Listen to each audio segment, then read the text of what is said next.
Hello. I thought I'd do things a little bit differently today.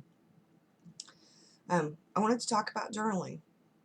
I haven't really done one or two videos that have to do with what journals I have had, um, what I'm working on a little bit, a few flip throughs, but I haven't talked so much about why it's important and how journaling has changed for me over the past, I don't know, 40 years. And um, over the last like 6 months. As a journaler, I think my very first journal was probably one of those little diaries with the key in the lock. I remember having one. I think mine was pink. And then as I got older, I used composition notebooks and spiral bound notebooks, journals. I probably used every kind of regular notebook there is as a journal. A lot of my journals, though, were more or less writing, just writing.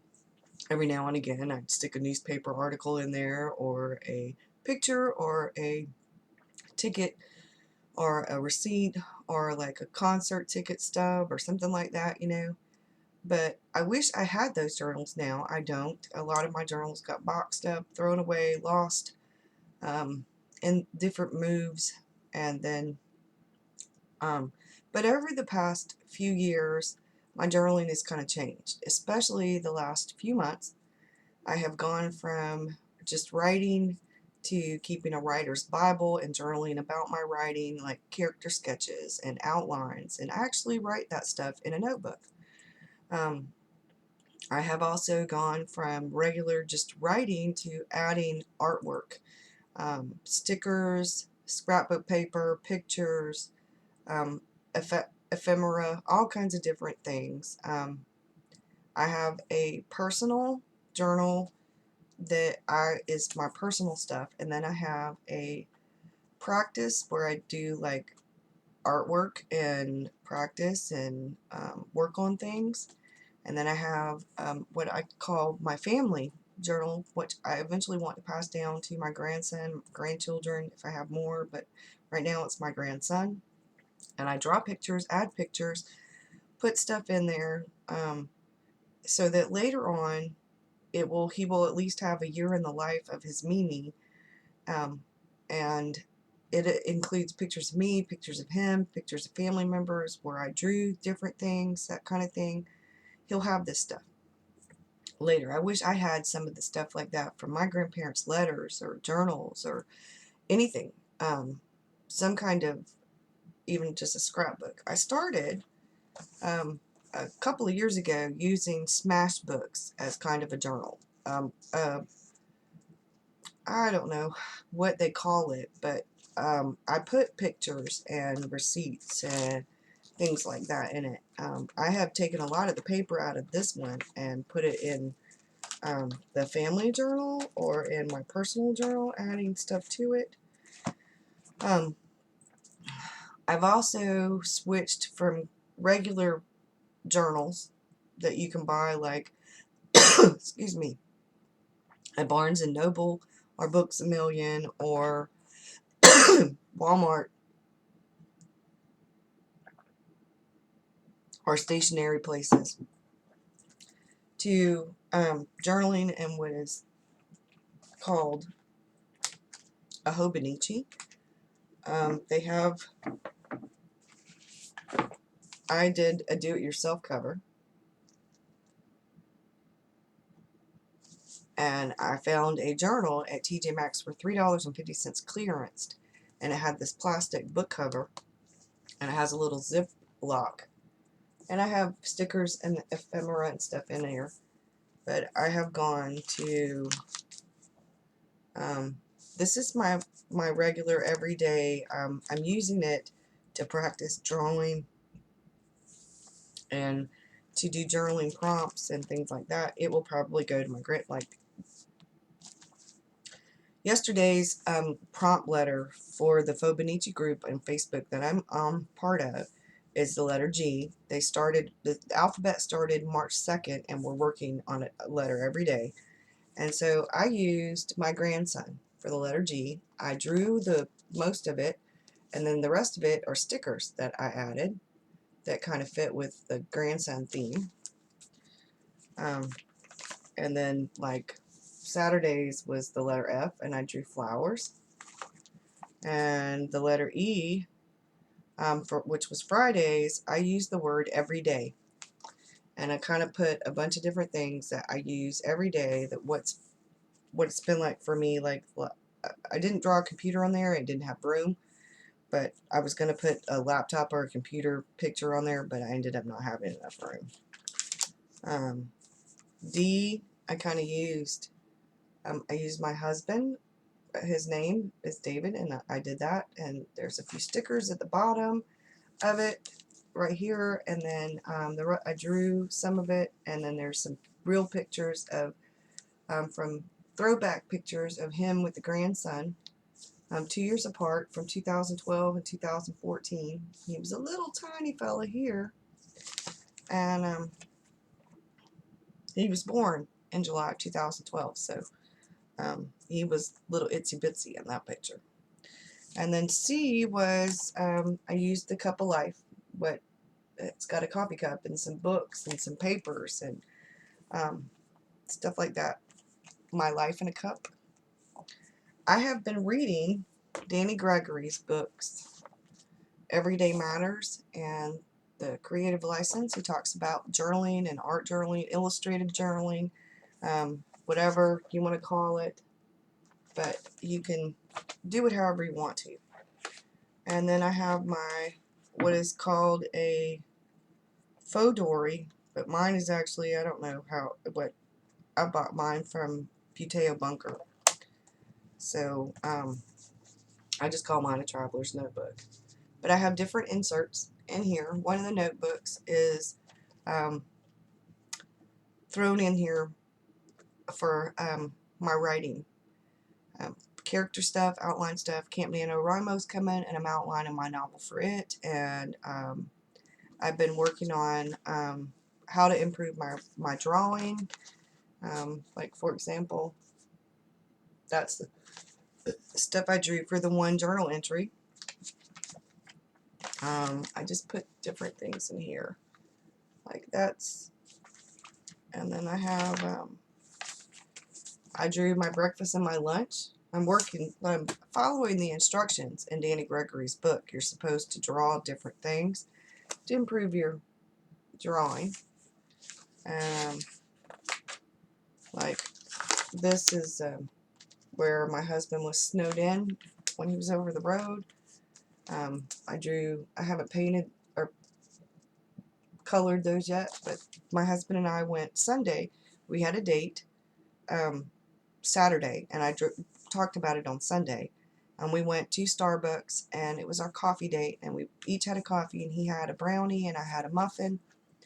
And then I drew that, and we watched some movies.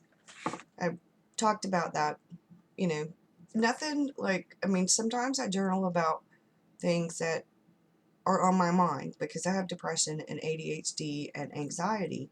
Sometimes it's good to get that stuff out.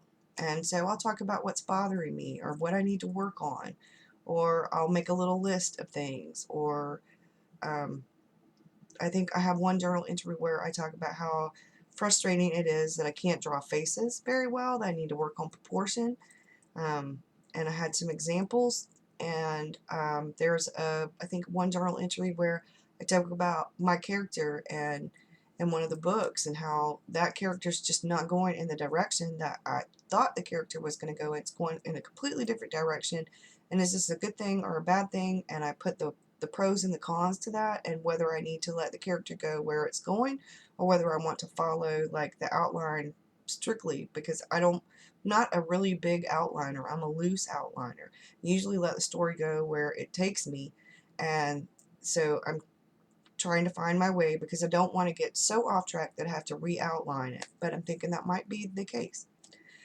So with Camp NaNoWriMo coming up, though, there are some things that I need to get ready, some things I need to do with my novel and supplies and stuff like that. I started my supply. I have a dark chocolate candy bar. I have a few other little things. I got a pen, a new pen. It's a Sharpie, nothing major. Um, and I'm going to get some extra supplies for Nano in April. As I go towards that, I'll put a few things here and there so that, you know, by the time it gets to the end of March, I've got my supplies and I'm not going to have to go to the grocery store and buy them all at one time. So, that's about it. I mean, I really, really think that if you're a writer, you don't have to handwrite. A lot of people don't like handwriting. My son can't stand to handwrite anything. My daughter has absolutely beautiful handwriting. And she does artwork and does a bit of journaling, but I don't think she sticks, it's a mood thing.